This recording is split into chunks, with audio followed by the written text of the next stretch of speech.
Dear student, আজকে আমরা জানতে চলেছি ভারতীয় সংবিধানের 12টি মোট যে তপশিল রয়েছে সেগুলোর সম্পর্কে। প্রথম তপশিলে রয়েছে ইউনিয়ন অ্যান্ড ইটস টেরিটরিজ, বিভিন্ন রাজ্য কেন্দ্রশাসিত অঞ্চলের নাম, এলাকা, এখতিয়ার সম্পর্কিত বিষয়ে এই প্রথম তপশিলটা উল্লেখ করে। দ্বিতীয় তপশিলে হচ্ছে রাষ্ট্রপতি, রাজ্যপাল, সুপ্রিম কোর্ট ও হাইকোর্টের বিচারপতিদের বেতন, সুযোগ সুবিধা ইত্যাদি সম্পর্কিত।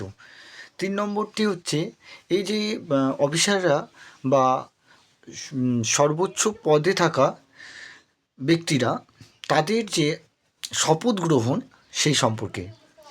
4 নম্বরে হচ্ছে রাজ্যসভায় আসনের বন্টন। 5 নম্বর হচ্ছে তপশিলি জাতি ও উপজাতিদের শাসন ব্যবস্থা ও অধিকার নিয়ে এই পঞ্চম তপশিলটা রয়েছে। ষষ্ঠ তপশিল রয়েছে আসাম, মেঘালয়, ত্রিপুরা, মিজোরাম ইত্যাদি উপজাতি এলাকার শাসন ব্যবস্থা সম্পর্কে। সপ্তম তপশিলে রয়েছে কেন্দ্র ও রাজ্যের মধ্যে যে ক্ষমতার বন্টন তা। অষ্টম তপশিলে রয়েছে সংবিধান স্বীকৃত মোট 22টি ভাষার সম্পর্কে।